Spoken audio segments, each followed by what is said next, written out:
Okay, I need to share this story with y'all because I just got finished tearing up impromptu about Malcolm Jamal Warner. I think it's going to happen randomly. Shout out to those who really understand and feel this loss because this wasn't supposed to happen. I know there's a lot going on in the world, but can we just focus on Malcolm Jamal Warner for 1 second? I just got to tell a story, and it's important. Um, Yesterday, when he passed, I was driving through the Starbucks parking lot. I mean, driving through the drive-through, and I was on the phone with a friend, a little brother of mine, not biological, but spiritual little brother, who just happened to turn 40. And as I'm picking up my Starbucks from the young woman, young sister, she looks to be about, she told me she was 18. And so I'm telling her, because, I talk too much to people. And as I'm talking to him on speakerphone, I'm like, oh, I'm sorry, I'm not trying to be rude, but, Malcolm Jamal Warner just passed and we're talking about it. And I was like, Malcolm Jamal Warner, like the Cosby Show. And she was like, no, I don't know who that is. And I was like, no, the Cosby Show, the Huxtables. And she was like, no. And so my brother, love him, just turned 40 and is truly realizing the impacts of 40 in this moment, because I think this is a just turned 40 moment. He gets upset and he's like, what you mean she don't know who Malcolm Jamal Warner is? And I'm calming him down, like, it's okay. She's 18. Like, we have to accept it. Like, people are younger. They weren't around. And then da-da-da. He was like, no, this is inexcusable. I know things about things that I wasn't around for. And, it's funny because I was trying to calm him down, but I really understood what he meant. And I felt that, right? Because, like, a lot of us were raised by parents who introduced us to things that definitely weren't around in our lifetime. Like, I watched Alfred Hitchcock movies with my dad because that was of his time, right? And maybe this girl is 18 years old. So her parents at the very, would think, are 18 years older, so that's 36. So, like, does the Cosby Show? My point is that, here's the deal, y'all. Because I started to get angry as I realized that my little brother is right. She should know, because we should continue to tell our history. I can assume that there were no grandparents in her home, but like, Chris is right. Like, when it comes to the way that we were raised, we were always given history lessons via music, via just lifestyle. And it made me think about, and I'm not doing this as a selling point, but I'm really happy that I decided to start a collection for my dad and his photos, which provide a history. And it's this whole time I was trying to do other things. Hold on. So on my dad's birthday, I released this website, the St. Clair Collection. And our first few releases of merchandise are all about giving you context and history of us. We recently lost Roy Ayers, and my dad has a very unique story about how he was asked by Roy to shoot an album cover. And so to honor Roy, we're giving you that wearable art as a t-shirt. And Nikki Giovanni, my dad had a beautiful day with Nikki Giovanni in the 1970s, and he captured these beautiful shots of her face. And we remember her, and we say her name. Teddy Pendergrass. Teddy Pendergrass. Teddy Pendergrass is a name we cannot forget. Therefore, we did something really special with the Teddy Pendergrass image that my father grabbed from a Black Caucus concert back in the early 80s. It's called Turn Off the Lights. We have a dress and we have a hoodie. And also, because my father came up in a certain time in New York, amazing creative time, we like to call it the last of the new children, because really his generation of creatives felt like the first Black folks to really jump out of the box and do what they wanted to do, make their own statements. And I say that because the next item I wanted to talk about was the Fred Benjamin dancers. Fred Benjamin was an amazing dancer, choreographer from New York, and in the dancing community, folks know his name. Fred worked with Alvin Ailey. He worked with Philadelphia. He choreographed for all these people. And my father was not only friends with Fred, he was friends with a lot of the dancers. And so he would just take photos during rehearsal. They would do photo shoots, just frolicking as creative Black people. So that shirt is called "Pose for the Pause for the Pose," as he captured some of the Fred Benjamin dancers just frolicking in a day in New York and posing in front of Lincoln Center. Very fly. Um, and last but not least, in talking about preserving history, uh, Martin Luther King. It's funny. It makes me think about the news and how those tapes were released yesterday to distract. Hey, but listen, I'm not here to distract. I'm here to celebrate. And Martin Luther King has a birthday in his name because a lot of people marched and protested and rallied. And my father was there in Washington, D.C., in the cold at many a rally, many a protest. So was I. I was little. And so that is another t shirt that we have put together as we celebrate how Dr. Martin Luther King Day became a holiday through the people. So yeah, we over here preserving history, wearing history, and continuing to say people's names because we can't have names like Malcolm Jamal Warner be lost. Too important. Good morning and welcome to another edition of Let It Be Known. It's good to see you guys again. Niel, it's good to see you. Peace and love, everybody, and welcome. We have a lot to talk about today. Lots of headlines, lots of sports headlines, and we're going to be checking in with Black Lives Matter Alabama about a young man who was murdered by police. But that video right there, Stacy, there's an update on what happened to Malcolm Jamal Warner.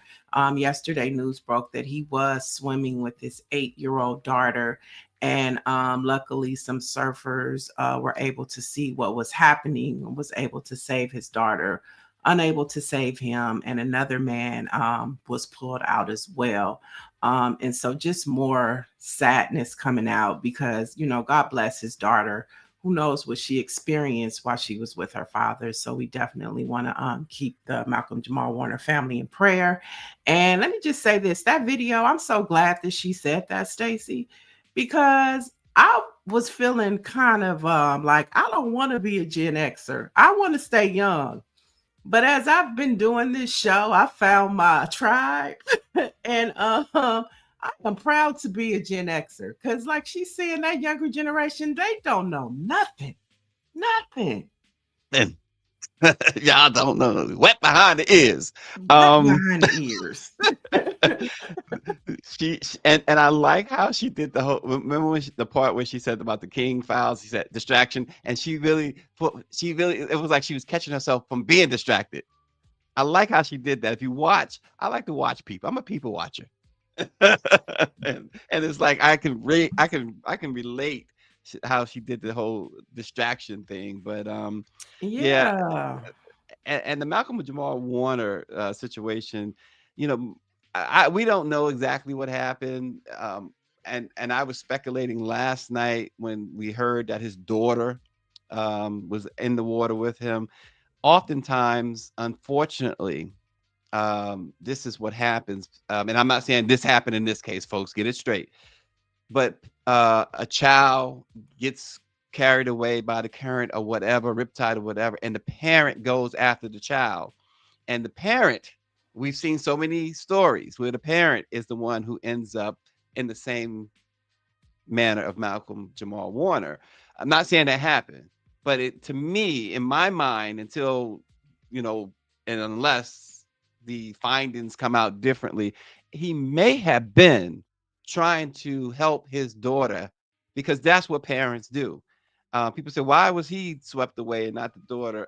Maybe that's why. We Well, don't know. we do know that rip currents happen, and when it does, it impacts everybody that's, involved in it. And if they were out in the water, Mhm. of course his natural instinct is going to be to save his child. Exactly. But the rip current, it was another man as well.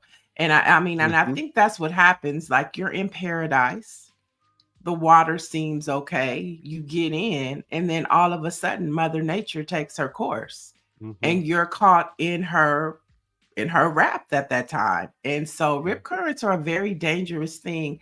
And I know yesterday on the news they had the red flag on the sand. just, wish they would have had it during that time. And they could have had that warning as well. Because when you see the red flag, you absolutely should not. You barely should put your feet in the water if you see the red flag. Yeah, Um, exactly. So, And I just and real quick on the Malcolm Jamal Warner thing. Yesterday, obviously, we had Bill Cosby on, and the thing that among the more profound things, all of it was really profound to me, was the phone calls from Malcolm's mother and from Felicia Rashad that he received with the same exact reactions, in that it wasn't really much they could say, and that was really. That was really telling to me.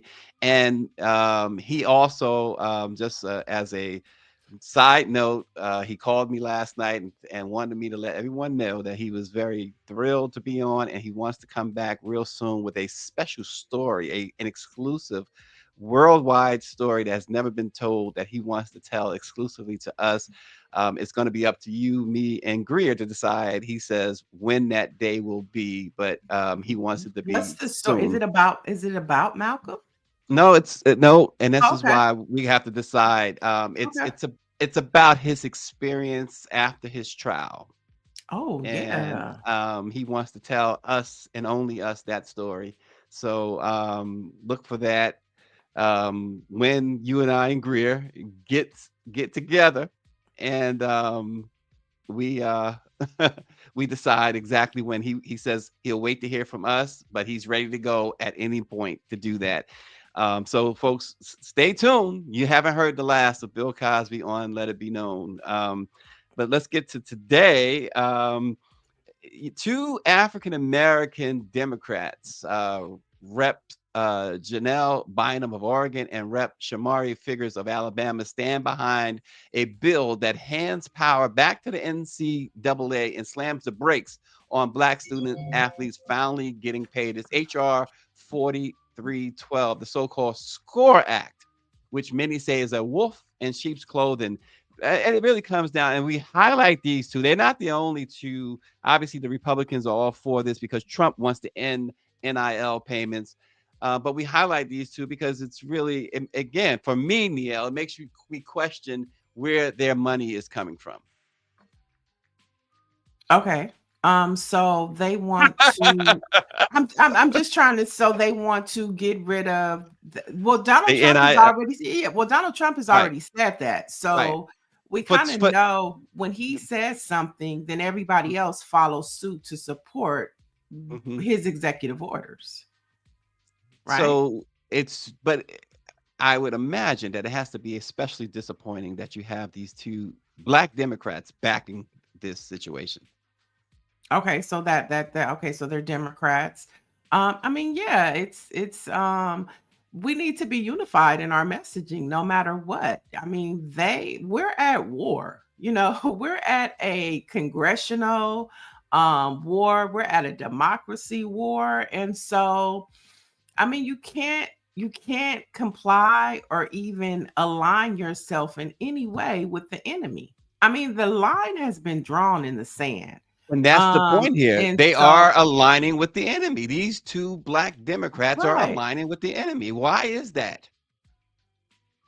I mean, it could be the congressional districts that they sit in. I mean, I don't know. But at this point in the game, if this is the case, then the Democratic Party needs to pull they need to have a conversation. I know the Congressional Black Caucus met yesterday, and Hakeem Jeffries was saying for the first time they met in the Senate gallery or whatever. They went to the Senate side, and I think it was the first time. But when they have those meetings, you're saying they're Black. The Congressional Black Caucus in that meeting, they should have addressed this topic, in my opinion. Because the alignment you has make to me be laugh. solid. The alignment, but I mean, this is how politics work. Everybody knows I understand that. Yeah, and so this should have been one of their agenda items that they discussed. You know what I'm saying? Like, not just this topic, but just how not only Democrats, but especially the Congressional Black Caucus, they need to move as one. Okay, you know you're not going to get Byron Donalds. You know you're not going to get Tim Scott. I'm not talking about them. I'm talking about the Congressional Black Caucus as a whole. They need to move together. You know, I mean, I tell you what, Lauren Burke, who has done one of the best jobs covering Congress for years, is up in arms about these two Democrats supporting this bill. She and I were texting about it, and she started the text, and she was just up in arms. How could they? And Shamari just got elected, so is he bought off already? Good Lord. So anyway, we will see. They all do random things. We were talking about Cory Booker and how he was the only one to vote for one of Trump's appointees. So they all do, you know, it's all based upon who they have, who they're receiving PAC money from. You know what I mean? Who their endorsements are. So you never know, but it would be, since Lauren is on the front line, maybe she can get us some details about, or talk to them about why they decided to do that. It'd be interesting to know. Would there be a reason that you can stomach that they can give you? It's not about being, it's about understanding. I might not agree with it, but I could understand it. I might not agree with the decision that they made 100%, but if you know the reason behind it, you might be able to say, okay, well, I understand why they did it. I still don't agree with it. But at this point, we don't even understand why they did it. Well, at this point, if you are supposedly a member of the CBC and you're backing any of this nonsense, then to me, there's no explanation you can give that is going to be palatable to Black folks. I just don't, unless you tell me that somebody had a gun to your head, literally, that your life was on the line. Somebody had family hostage. But you could say that same way where it came out yesterday that Hakeem Jeffries and other Democrats still have not decided to endorse Mandami. What are you waiting for? So what I'm saying is, like, I mean, it's happening on multiple levels for multiple issues for different reasons. And it's just like, I just want to know why. Like, why is Hakeem Jeffries not endorsing Mandami? Why are other Democrats not endorsing Mandami when he's the Democratic candidate of New York for mayor? Why are you not endorsed? So what I'm saying is, it's like everybody, there's a lot of reasons why a lot of people are going to piss you off. I just want to have understanding. I may not agree with it, but if I know your why, then I'll be like, okay, that's your why. I don't agree with it, but I understand. Yeah, Dr. Nicole says some things you don't need to and will never understand is still just wrong. And that's where I'm at with it. So Donald Trump is scrambling because his name is in the Epstein files, and no amount of lawsuits can erase that, according to the Wall Street Journal, who is becoming more and more relentless with this story. And this journal is owned by Trump's own ally, Rupert Murdoch, and they are not backing down. Despite Trump suing the paper and its reporters, the journal confirms what senior administration officials have known for months. The Justice Department briefed Trump back in May that his name appears multiple times in Epstein's documents. And now even Michael Wolff, the author that Trump had banned, has come out with tapes that suggest strongly that not only was he and Epstein best friends, quote unquote best friends, but they talked openly about things about relations with underage girls and also extramarital affairs. It is as explosive. The Wall Street Journal is going all in and is as explosive as you can imagine. Well, I mean, just everything is leaking now. I mean, if you go on your timeline, there was an interview with Howard Stern and Donald Trump, and they were talking about Lindsay Lohan, and he was talking about her freckles. She was just 18 at the time. They were talking about her freckles. He was talking about how much trouble she was, and he was saying, you know, it's the ones that get in trouble a lot are the ones that are best in bed. He said, now you might not be able to. He said, now you might not be able to marry them, but you definitely can have a good time with them. Then there was another video that came out with Jeffrey Epstein, and they were interviewing him about Donald Trump. And they were asking him about the relationship and have you ever been with Donald Trump with underage girls? And he pled the fifth. And so and then more pictures are coming out. There's a carousel with Donald Trump and his daughter. What's her name? Ivanka, yeah. These are pictures when she's 12, 11, and just very cringe-worthy photos of her on his lap, laying on him. Not like feeling like daddy daughter, but feeling like pedophile daughter. So I'm loving it. I just scroll down my timeline and I share them. I put them on my stories. I'm like, this is good. This is good. Roll it out. Yeah. Oh, there's the video. There's the video, Greer. Can we play it? Got a personal relationship with Donald Trump. What do you mean by personal relationships? Have you socialized with him? Yes, sir. Yes? Yes, sir. Have you ever socialized with Donald Trump in the presence of females under the age of 18? Though I'd like to answer that question, at least today, I'm going to have to assert my 5th, 6th, and 14th Amendment rights, sir. Have you ever had a... Yeah. Hey. That's all you need to know. That's all you need to know. Switching gears right quick. Another story just now talked about. We talked about a little bit this morning before the show in New York. A black coach, baseball coach. Yeoman Wilder is his name. He's the founder of Harlem Baseball Hitting Academy, and he stepped up when ICE came toward his kids. He huddled with them real quick, told them, don't say a word, not one word at all. Do not answer any questions. And he asserted their Fifth Amendment rights. They were asking them questions like, where you're from, where your parents from, and things of that nature.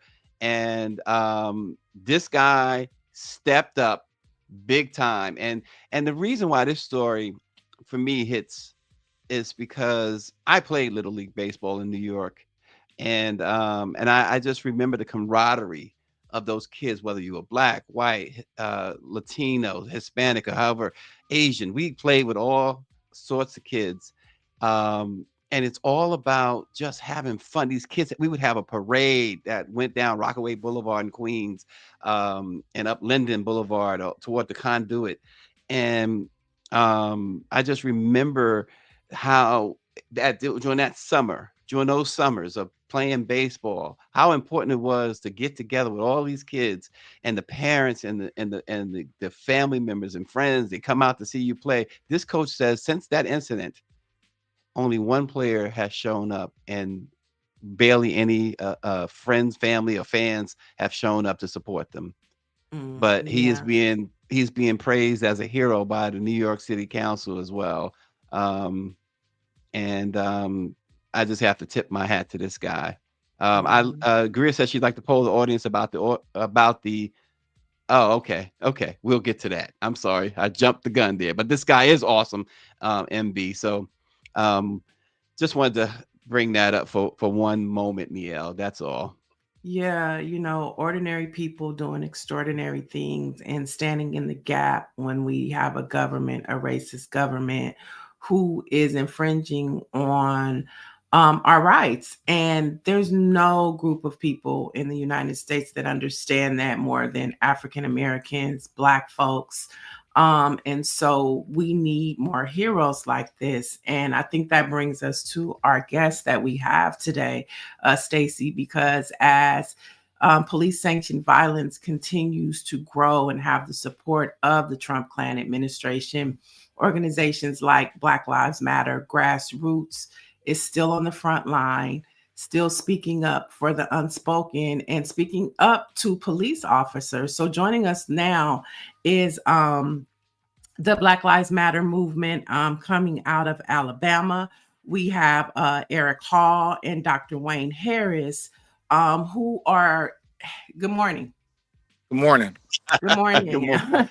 I saw you pop up. I might as well say good morning to you. But there's a young man on June 3rd, Jabari Peoples was murdered by Alabama police.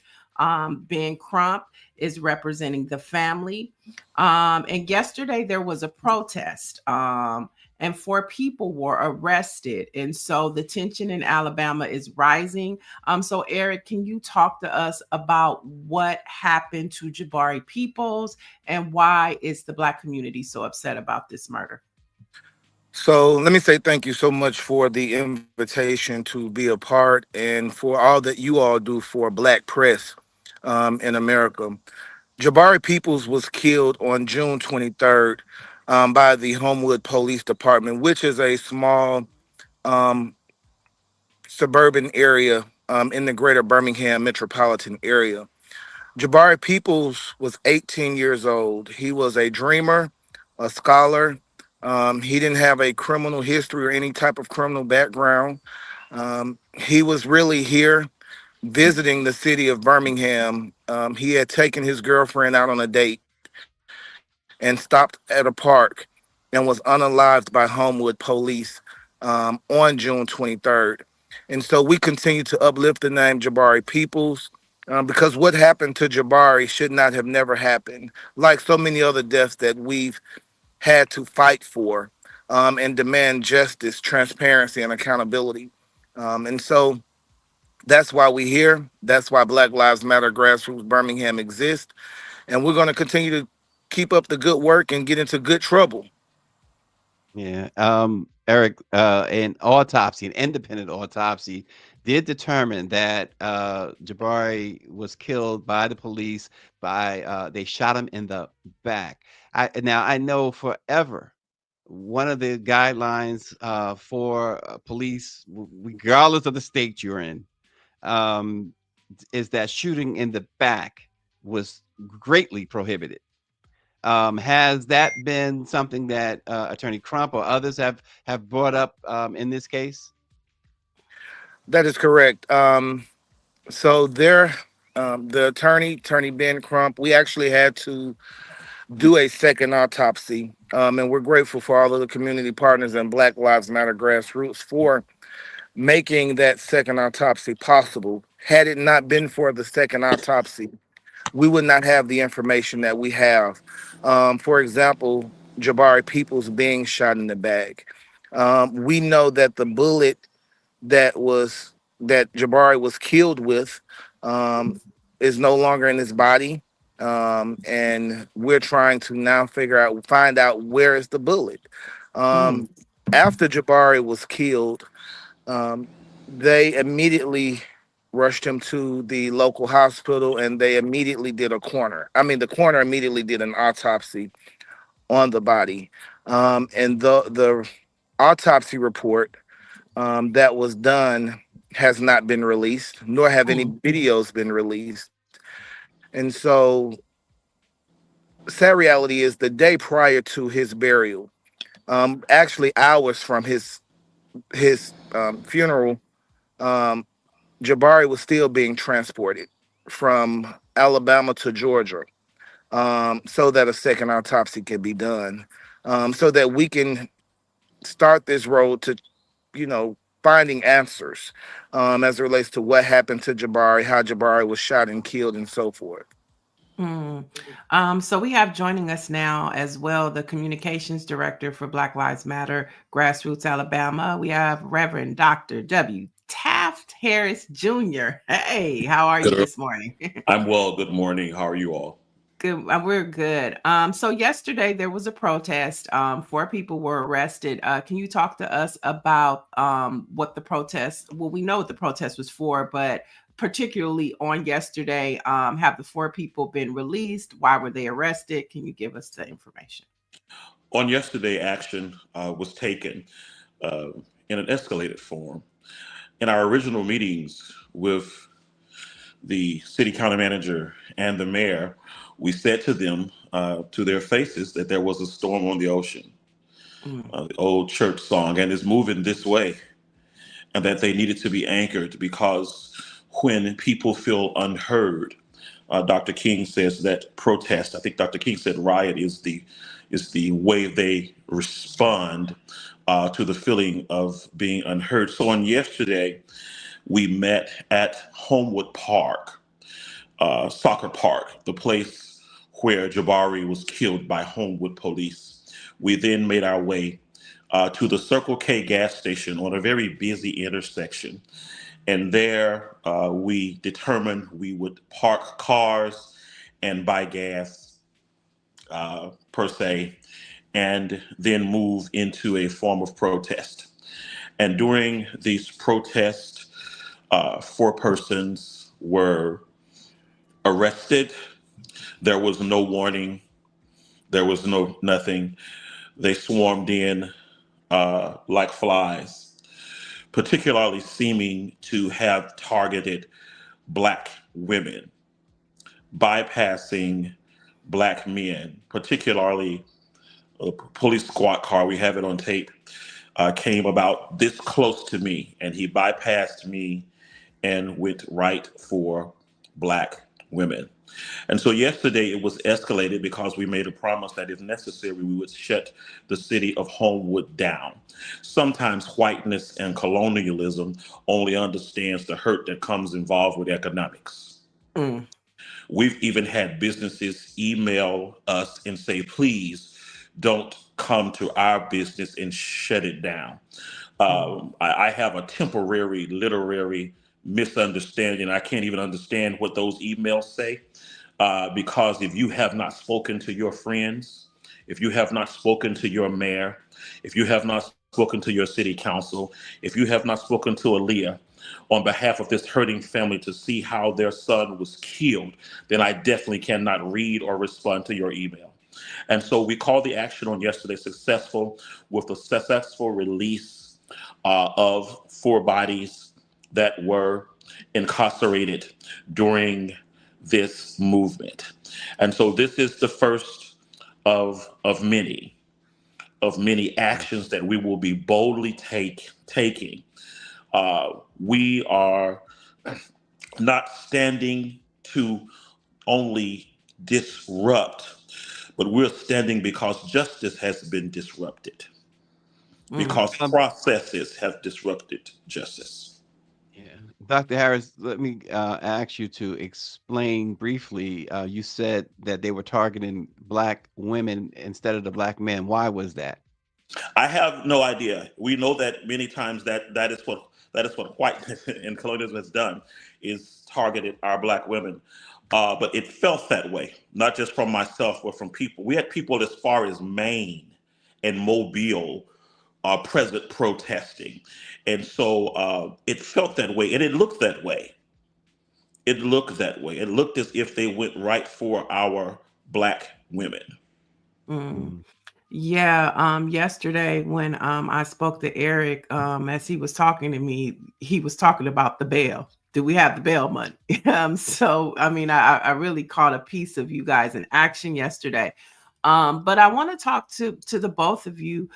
There was a second autopsy. What did the police originally say happened to Jabari Peoples to make the family want to have a second autopsy or question even what was coming out of the police department?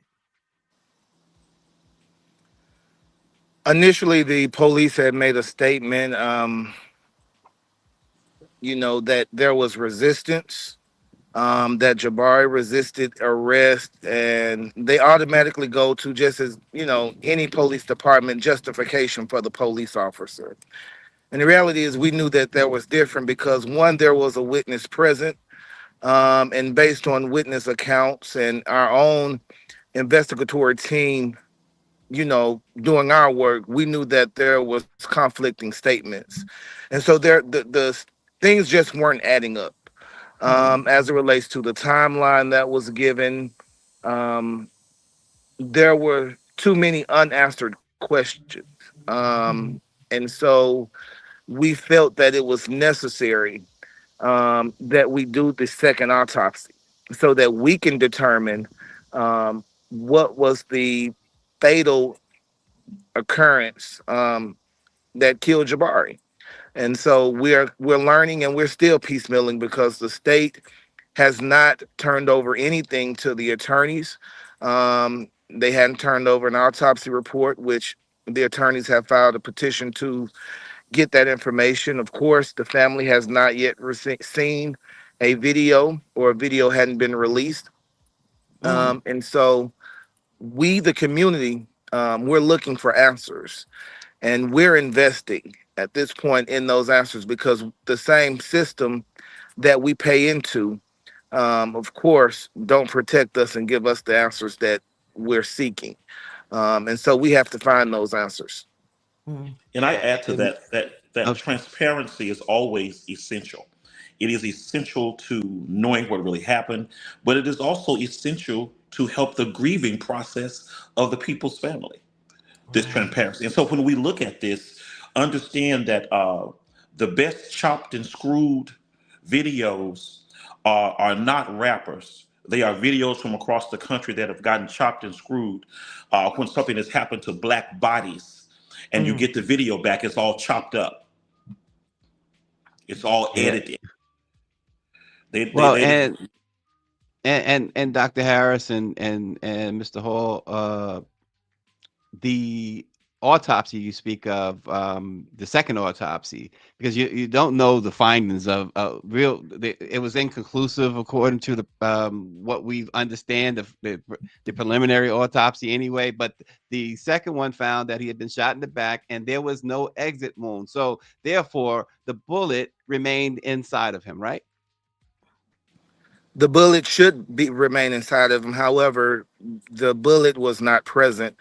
And Attorney Crump and the legal team made sure to express that during a press conference that, where's the bullet that killed Jabari Peoples? And so that, just like the other information, we're fighting to locate and get. That is horrific. Yes. So what's next? You brought up civil rights attorney Ben Crump. What's the next call to action for this family and for Jabari? The next call is going to be August the 4th, actually, and I'll let Eric will go more into that. That is when the family has asked community to join them in the courthouse. Yeah. So there's an upcoming, the first court appearance for the initial filing of the petition to get that information provided.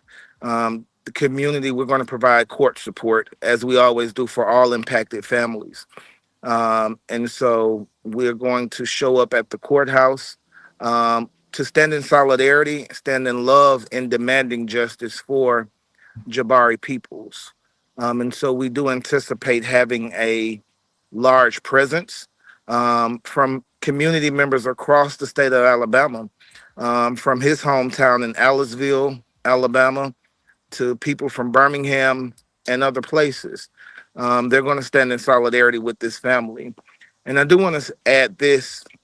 There are daily actions, just as we've done several protests prior to what took place on yesterday. We occupied the mayor's office. We've led marches on the streets. And so we're going to continue to show up on a daily basis. And our presence may be at Homewood Police Department, or it may be at downtown Homewood, or it may be at a local store. But they will feel the presence of Black Lives Matter grassroots within the city of Homewood. And I want to thank our team, all of the organizations that have stood up for justice, from our civil rights soldiers like the Birmingham chapter of the SCLC, the NAACP, Birmingham Urban League, Cell A65, Faith and Works. There are so many organizations that have come together in demanding the state do the right thing and release the video. And so we're grateful for all of our partners. We are well organized. even in our call for an economic boycott in the city of Homewood. Um, we are serious about getting justice for Jabari Peoples. Let me ask you both before you go. Alabama recently passed HB 202, which is a bill expanding legal immunity for police officers in both criminal and civil cases. It's called the Blue Back to Blue Bill. Act. Yeah. Yeah.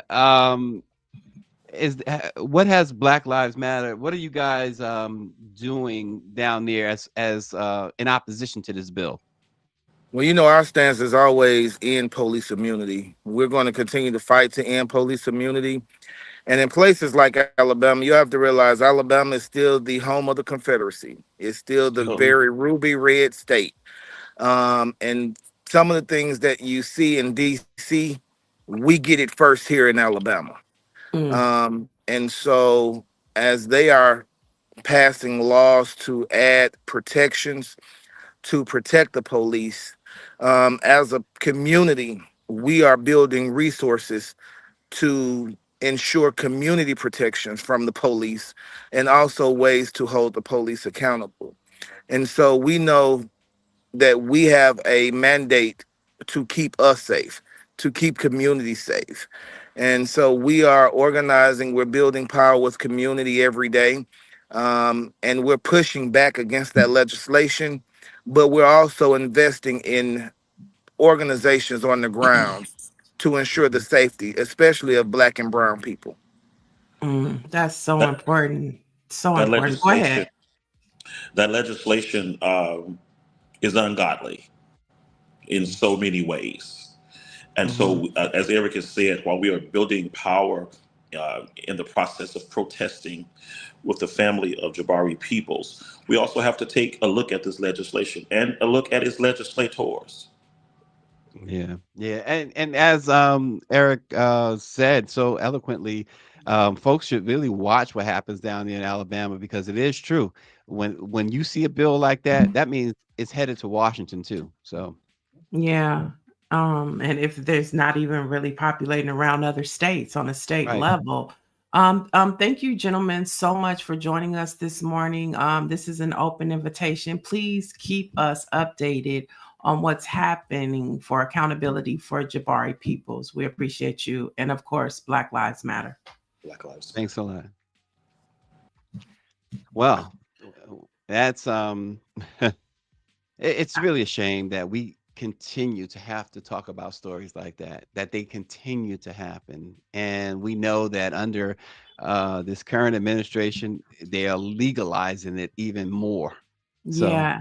And there's more things going on than the Jeffrey Epstein files and the ludicrous actions of the Trump Klan administration, which are impacting Black people like this right here. And so to have a space to where we continue to amplify these stories are so important. We have some more headlines to jump into. before you get to it, What? I got one more.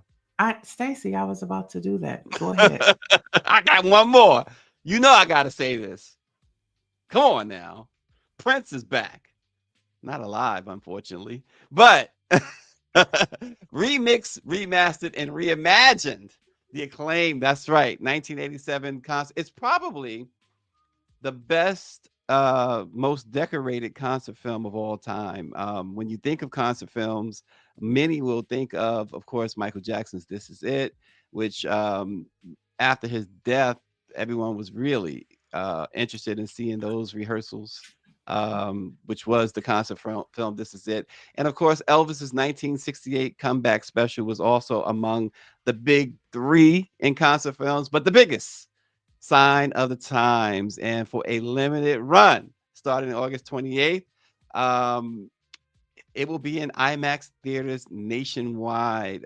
Looking forward to it so much. And those who have the privilege of going on their first date on August 28th, I should say, will receive a special commemorative concert ticket from the Sign of the Times tour from way back in 1987.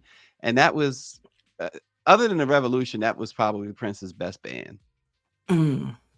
Cool. without question. Yeah, and so many people have died though, Neil, from Prince's band, including that particular band, including the female singer. I don't remember her name. You had Brooks and the other guy.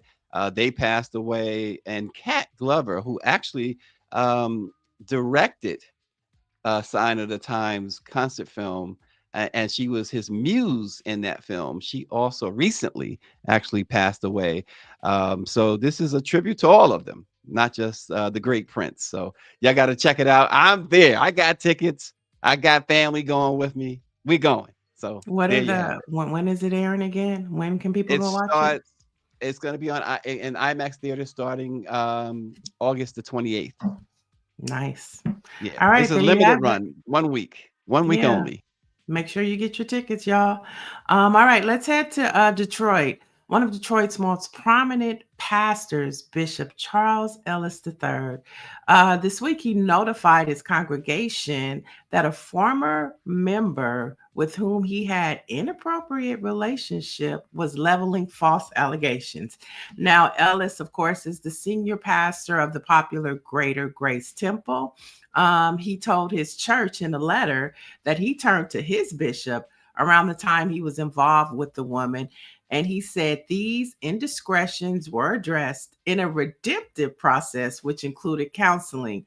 Now, Ellis is married and has 3 children.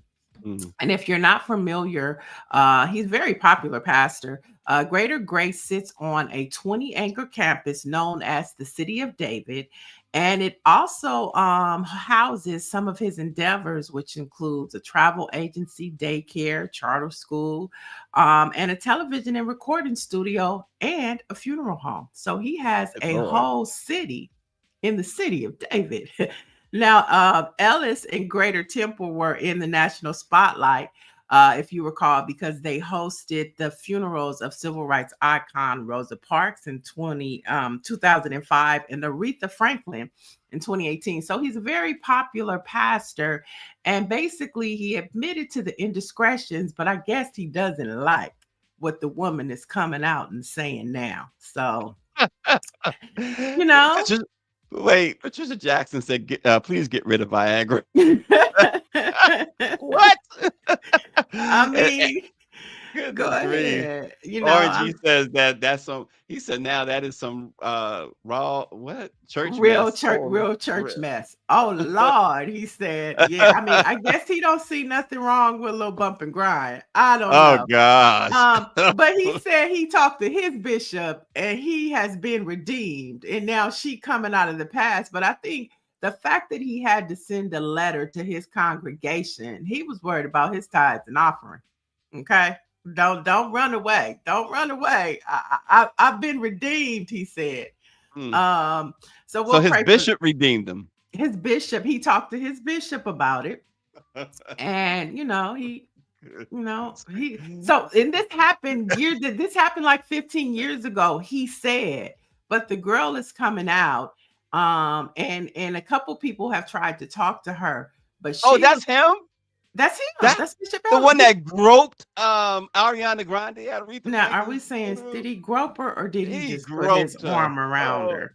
And you saw Jesse and them in the background at that funeral checking Ariana Grande. Oh, that was such a horrible display of all those men on that platform.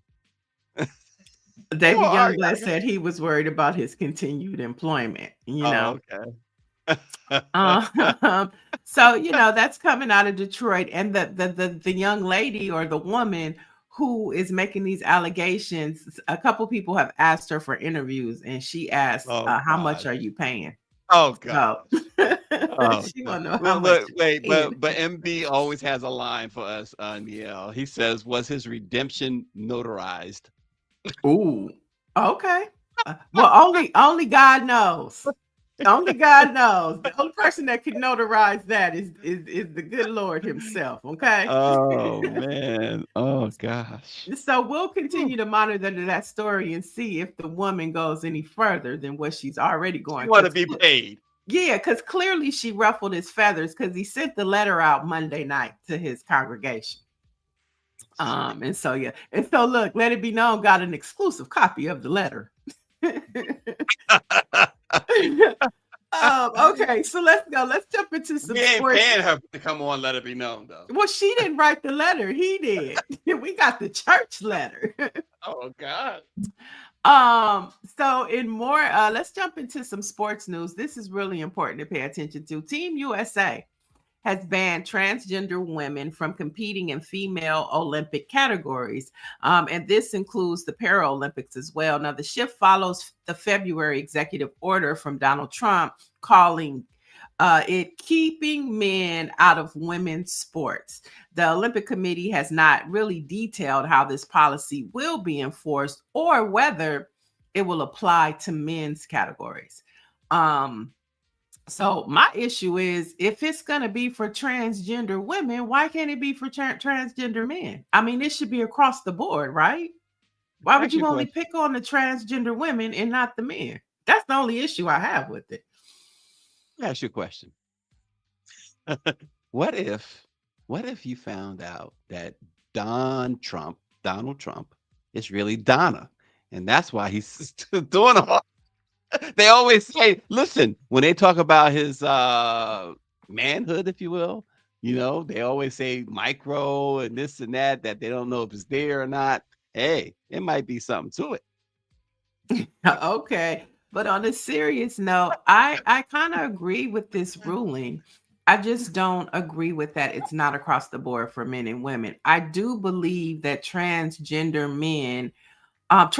women, they still have the autonomy and the strength of a man. And so if I was to get into a fist fight with a transgender woman, in my mind, I'm still fighting a man because you're still as strong as you was when you was the man. And so I kind of agree with this. I think that as our society evolves with the queer community, so should be our practices. So why not create a transgender category to make it inclusive for everybody? But as a woman, let women run. A transgender woman running in a woman's 100-meter track race, the balance, it's just off. I mean, that's just how I feel. I'm just, hey. Well, Dr. Nicole says, I don't think men are worried about a transgendered ex man beating them in a sport. Exactly. That's the point. That's the point, which is unfair to me. Like, if we're going to make this across the board, if this is going to be a rule, it should apply for transgender men and women, not just women. That's just how I feel about it. I think the only problem when you said, why don't they have a category just for transgenders? I think that you'll have, and I agree with everything y'all are saying. So believe me, I'm not trying to argue one way or the other. But I think what you'll have is now you have an open target now for a Donald Trump or somebody like a Donald Trump to go after them and eliminate it anyway. Well, they just did. They're going after him anyway. I mean, I think to me, it's even as simple as like the bathrooms. If we're going to talk about it, like I think that there should be a transgender bathroom so that it's inclusive and everybody is represented. As society evolves and we're becoming more inclusive and acceptance to whatever anybody wants to be, we should make space for it as well. We shouldn't just try to compartmentalize it in what life was created, man and woman, and now we're evolving to transgender and LGBTQ plus. And so I feel like we need to make space. We shouldn't try to stuff everything in a man and woman box. We should expand the options. That's all I'm saying. I mean, it makes sense. Makes sense. I mean, the whole, and again, I think somebody else agreed with the whole transgender bathroom thing too. I have to agree with that because I don't want, if you have a child, or anybody really, you don't want, just like a man shouldn't go in a woman's bathroom, a woman should go in you should have. So yeah, I agree. Let me just leave it at that. I agree. Yeah, just evolve with time. I remember maybe about 10 years ago at my church, they were having this issue because they had a large amount of transgender women starting to come to the church. And so the church was trying to decide, should they create a transgender bathroom or should they just, I mean, and I'm just like, it's not rocket science. If you want to be inclusive, expand. Don't force it in one of two boxes. You need a third box now. We need a third box. And if we They need have a the family bathrooms too, right? well, Which that's is you're talking about kids. You really don't want them in the family bathroom. right, right. And we So want there to you be go. inclusive. We want to be welcoming. We want to accept that society has expanded. So let's expand everything and be fair. That's all I'm saying. All right, we're going to continue in the sports, and this is a story that you really have passion and opinion about. And I'm talking about Venus Williams, who just won her first single match in 2 years at the DC Open. Look at Now them the legs. the 45-year-old champ made history. Only one other woman, Martina Navratilova, ever has won a tour level single match while older. Her last victory came, and I'm talking about Martina Navratilova, at the age of 47 in 2004. But the bigger conversation that you wanted to have is about a comment that Venus made, and I'll let you take it from here. Yeah, she said she came back and now she laughed about it and she may have been joking. For healthcare benefits, that it was a problem with Cobra or whatever. I can't quote her verbatim, but it raised a lot of eyebrows, with many asking, like myself, was she serious about that? And it wouldn't be surprising on one hand that she would be serious about that, or at least making a statement. They informed me earlier this year I'm on Cobra. So I was like, I got to get my benefits on. Started. She's actually not lying about that, because we talked about that about 6 years ago. So you're actually telling the truth. You know, insurance is hard. Insurance, you guys know what it's like. And let me tell you, I'm always at the doctor. So I need this insurance. Yeah. Yeah, so it's eye raising, and for a lot of reasons. You know, even if she's just joking with her particular case, it really tells a damning story about the state of healthcare, that it's so bad, you know, that somebody would literally have to come out of retirement so they could ensure that they keep health benefits.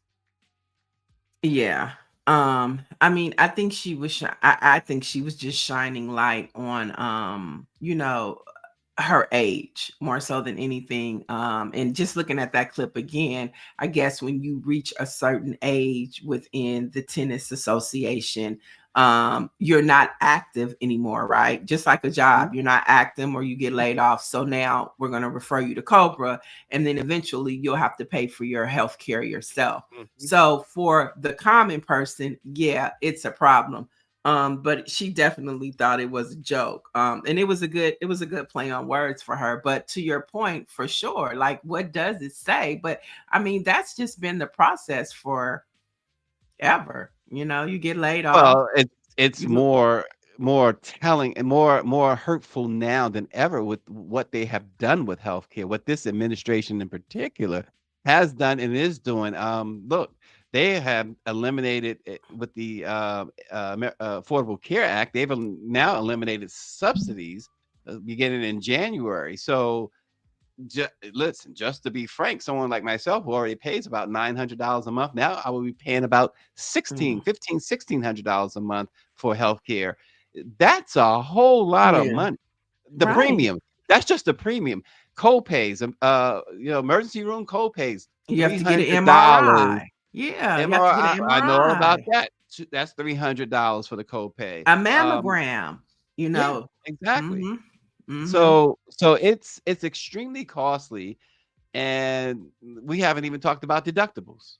Right. So, you know, so I realized Serena Venus, that is you know, is a multi-millionaire.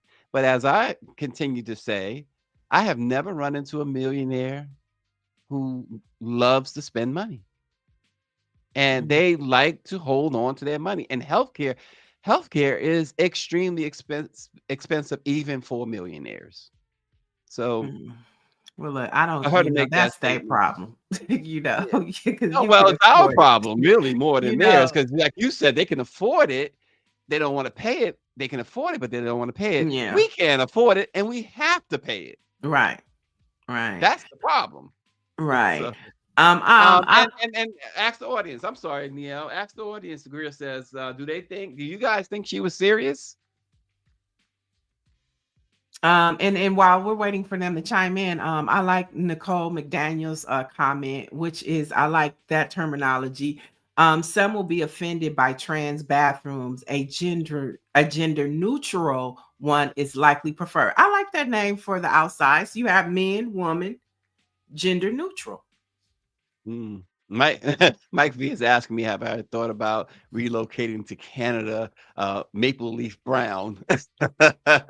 Listen, so in fact, I have thought about that, Mike V. I really have. Is it going to happen? Probably not. But I have actually given it some thought, not a whole lot, but some. Oh, so you want to Some. be like Rosie O'Donnell and what's her Ellen what's her name? DeGeneres. Well, She moved to Europe, mm, and Rosie O'Donnell, she moved to Ireland. Yeah. Yeah. Ellen looks like she aged about 30 years since she left television. Mm. I hate to say that. I mean, she has such a great, at least on screen personality. She had some employees come out and say how mean she was, whatever. I'm not gonna discount them because they work with her. I don't think I've ever even met Ellen, but on screen she looks like the happiest person in the world, the most delightful person anyway in the world. So Mm. Another one, Nicole McDaniel says, thus, gender neutral restrooms should be single person use, not multiple stalls. I mean, hey, she's see, there. Dr. Nicole got it together. That's what I like.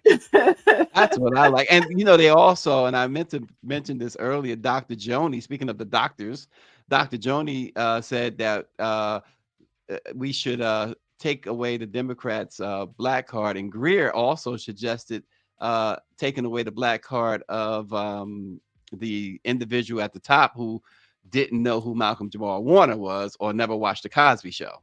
So Yeah. there you go. Yeah, for sure. Okay, we have just a couple more headlines to get through. This is a interesting one for all you NBA fans. After recently stating that this upcoming season may be his very last, NBA veteran point guard Chris Paul has decided to come on home and sign with the Los Angeles Clippers, marking a return to the team he previously played with. Now, according to the Clippers, he is coming home after leaving the franchise at the end of 2017.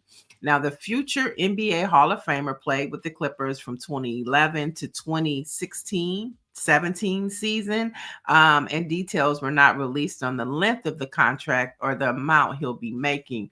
But the Clippers definitely need some star power on that team. And Chris Paul does a lot out here in LA, especially with the Brotherhood Crusade, which was founded by Danny Bakewell Sr., publisher of the LA Sentinel newspaper. So a lot of people are excited that Chris Paul is finally coming home and maybe even bringing the LA Clippers their first championship. I don't know about that. You can let us know. I don't know about that. But Yeah. but the thing with Chris Paul, first of all, that's for me, that's news because I did not know he had chosen a team. I know that everybody had been waiting for him to choose a team, but I think it's such a misnomer to say he's coming home. He started in New Orleans and Oklahoma City with the Hornets. So Well, we say he's coming home. We know he's coming home because his foundation does a lot of work out here in LA. yeah, And so it's just he's a exciting great to leader. see. He's a great, and so is his family. His organization, his nonprofit, he works a lot with the youth, providing opportunities for inner city youth. I mean, he'll take them. I interviewed him a couple years ago for the Sentinel, and every year in the summer he comes out. He takes over UCLA campus. He allows students from all across the country, from the inner city, to stay there. They have great workshops. And they just have a college experience. And these are things that they have never had the opportunity to experience, college campus, meeting high profile people, and just having people really uplift their spirits and hearing the stories of where they come from. I mean, Chris Paul, outside of basketball, Winston-Salem. He tells a story about his grandfather and the gas station. His parents come out. I mean, it's just such a beautiful thing to see an athlete, doing more than just dribbling the ball and caring about, how big his contract's going to be. Well, we had a couple of responses in the chat, other than Mike V saying that I'm getting my mayonnaise mixed up with my raisins again. Orange, he says that he believes Venus was serious. He says, and I cuss out the VA every month. I have to pay $26 for my health insurance. It was free. Thanks, Trump. And Stephanie Humphreys says it sounded like Venus was highlighting the high cost of healthcare in a joking way, like Neil mentioned.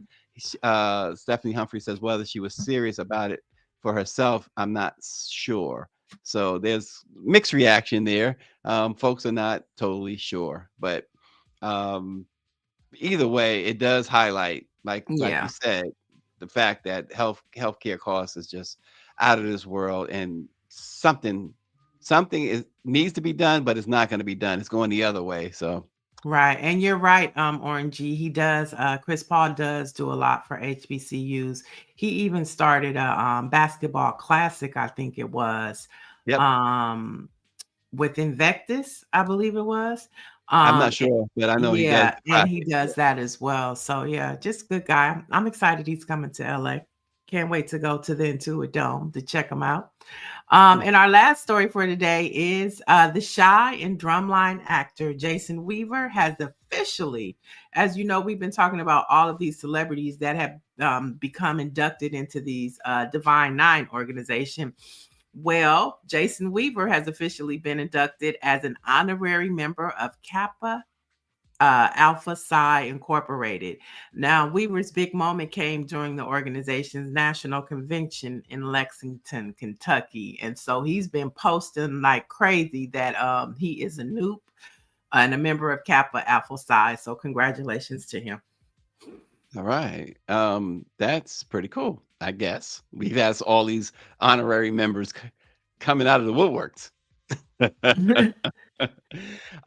Folks, we're going to give you some Black history. On this date in 1807, Black Shakespearean actor Ira Frederick Aldrich was born. It is not clear now whether Ira, his birth took place in New York, Maryland, or on the continent of Africa. But one thing about which there is no question is his extraordinary acting talent. Aldrich was educated in New York at the African, not American, African Free School and Schenectady College, where he is believed to have developed his interest in theater and acting. As a teen, he performed with the African Grove Theater in New York, which was reportedly the first U.S. theater managed by African Americans.